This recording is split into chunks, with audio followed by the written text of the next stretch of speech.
A missão de hoje é compartilhar com vocês esta noção de cuidado e de cuidar.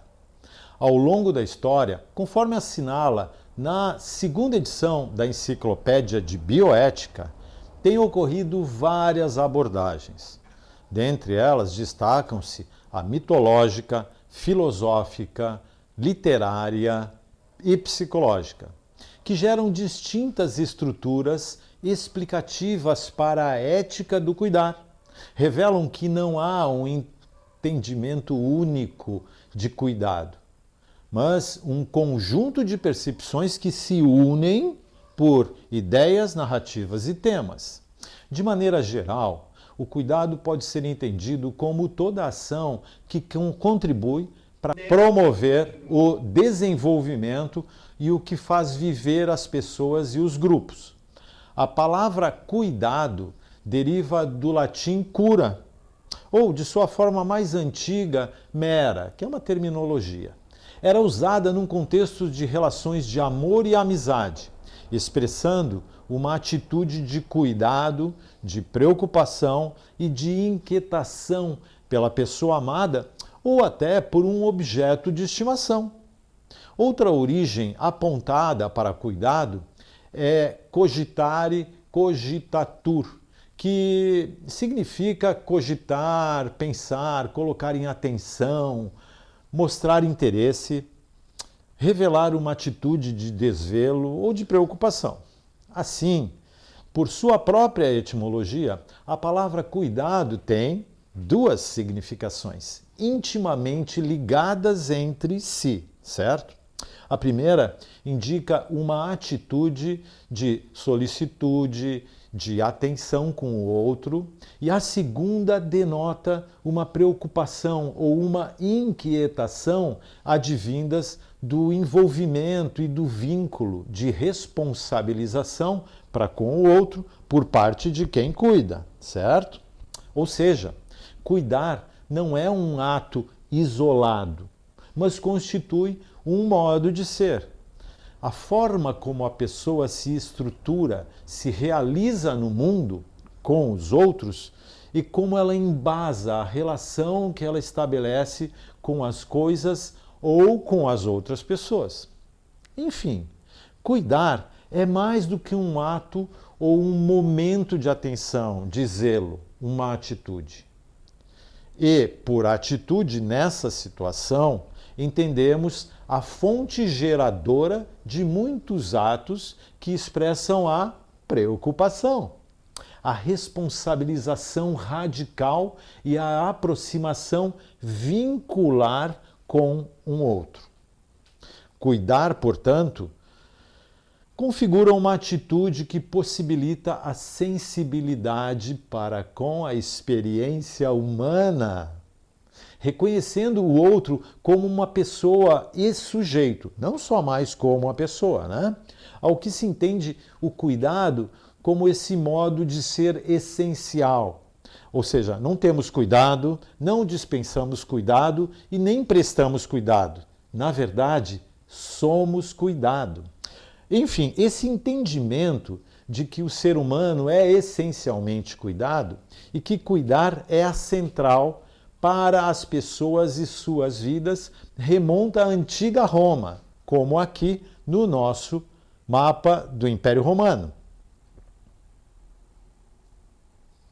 A fábula de Higino fala que Cuidado viu um pedaço de barro e logo teve uma ideia inspirada. Ele tomou um pouco desse barro e começou a dar-lhe forma. Enquanto contemplava o que havia feito, apareceu Júpiter. Então Cuidado pediu-lhe que soprasse espírito nele, o que Júpiter, de pronto e bom grado, atendeu. Quando, porém, Cuidado quis dar um nome à criatura que havia moldado, Júpiter o proibiu. Exigiu que fosse imposto o seu nome. Enquanto Júpiter e Cuidado discutiam, olha que interessante, surgiu de repente a Terra. Quis também ela conferir o seu nome à criatura, pois fora dela o barro, material do próprio corpo da Terra. Então, originou-se uma discussão generalizada. De comum acordo, Os três pediram a Saturno que funcionasse como árbitro. Pensa nisso. Esse, então, tomou a seguinte decisão, que pareceu justa. Você, Júpiter, deu-lhe o espírito. Receba, pois, de volta o espírito quando, por ocasião da morte dessa criatura. Beleza. Você, Terra, deu-lhe o corpo. Receba, portanto, também de volta o seu corpo quando esta criatura morrer. Tudo bem. Mas como você, cuidado, foi quem por primeiro moldou a criatura, ficará sob seus cuidados enquanto viver. E uma vez que vocês três, entre vocês, depois dessa circulação toda de euforia acerca do nome, não decidiram, eu defino que a criatura deverá se chamar homem, isto é, feita de humus, que significa terra fértil. Essa alegoria marca que a característica mais notável da origem, da vivência e finalidade da humanidade está no cuidado. E isso traz profundas implicações para a ética e para a bioética. O cuidado não deve ser somente um sentimento de dever, mas uma resposta de empatia a determinada situação. E é essa capacidade de empatia, de colocar-se no lugar do outro, aproximando-se dele, que distingue o profissional cuidadoso daquele simplesmente com disposição para o cuidado. Essas pessoas cuidadosas preocupam-se por aqueles que são alvo do seu cuidado, que por sua vez sentem-se realmente importantes para alguém. A atitude de cuidado confere atenção que todos nós necessitamos, certo? Ou seja, conferir centralidade ao cuidado não conforma tarefa fácil. Como bem ilustra a história dos astronautas que me ocorreu agora, que foi traduzida do jornal Medicine of Philosophy. Sim, enquanto a astronauta Joana e seus dois companheiros, Davi e Manolo, orbitavam ao redor da Lua, ocorreu um problema com o sistema de suporte de vida da Joana, certo? Ela contata o controle geral, mas as tentativas de que a ajudem falham e não resta mais nada a não ser manter-se em contato, conversando até que a sua morte sobrevenha. Veja só a situação da Joana. Seus dois companheiros reagem à situação diferentemente, cuidador e cuidadoso, vejam só, denotando seu modo de ser. Manolo considera que tem para com Joana a obrigação de assegurar que se faça tudo possível para salvá-la. Assim, refaz todas as tentativas para que já previamente se mostraram inúteis, mas para tentar corrigir o problema. Finalmente, quando essa tentativa, ele se sente plenamente satisfeito de que nada pode ser feito, ele conclui que fez de tudo que estava ao seu alcance, que cumpriu sua obrigação e, ponderando que não poderia fazer mais nada, retoma os seus afazeres lá na estação, enfim, orbitando. Davi também tenta todo o possível para salvar a vida da Joana. E, finalmente, quando percebe que realmente nada mais pode ser feito para salvá-la, continua no seu cuidadoso compromisso para com Joana. Durante suas tentativas, ele espera fervorosamente que o mecanismo de suporte de vida seja arrumado. E imagina a situação da Joana, seu sofrimento, torcendo para que ela possa encontrar pensamentos consoladores, desejando que plenamente ela se sinta confortada nesse momento.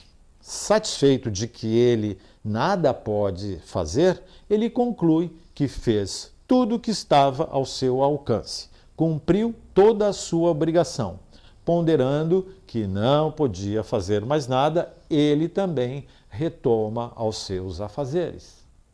Enfim, Davi também tenta todo o possível para salvar a vida de Joana. E, finalmente, quando ele percebe que nada pode ser feito para salvá-la, continua no seu cuidadoso compromisso para com Joana. Durante suas tentativas, ele espera fervorosamente que o mecanismo de suporte de vida seja arrumado e imagina a situação da Joana, seu sofrimento, torcendo para que ela possa finalmente encontrar pensamentos consoladores, desejando que saiba quanto ele está lamentando a perda dela, quando chega à conclusão de que nada pode ser feito. Sente angústia em seu coração. Continua tomado por seus pensamentos e sentimentos para com Joana. Por fim, não mais se empenha em tentativas infrutíferas ou sem esperança, reconhecendo que a situação está definida e, apesar de Manolo e Davi agirem da mesma forma na aplicação dos seus procedimentos, a gente precisa entender que Davi possui algo que Manolo não tem. Ele demonstra cuidado, preocupação, responsabilização em relação a Joana, e não meramente um sentimento de dever.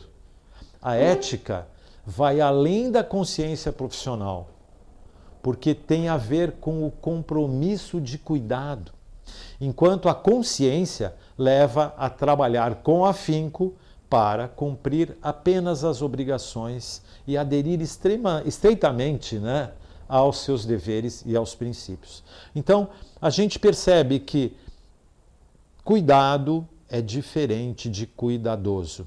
Um envolve o outro, algo além de sujeito e objeto. É sujeito e sujeito. É uma teia que representa o humanismo. Espero que vocês tenham tido uma noção mais profunda sobre a questão de cuidado e sigam a gente para os próximos passos e o nosso treinamento de cuidador de idosos.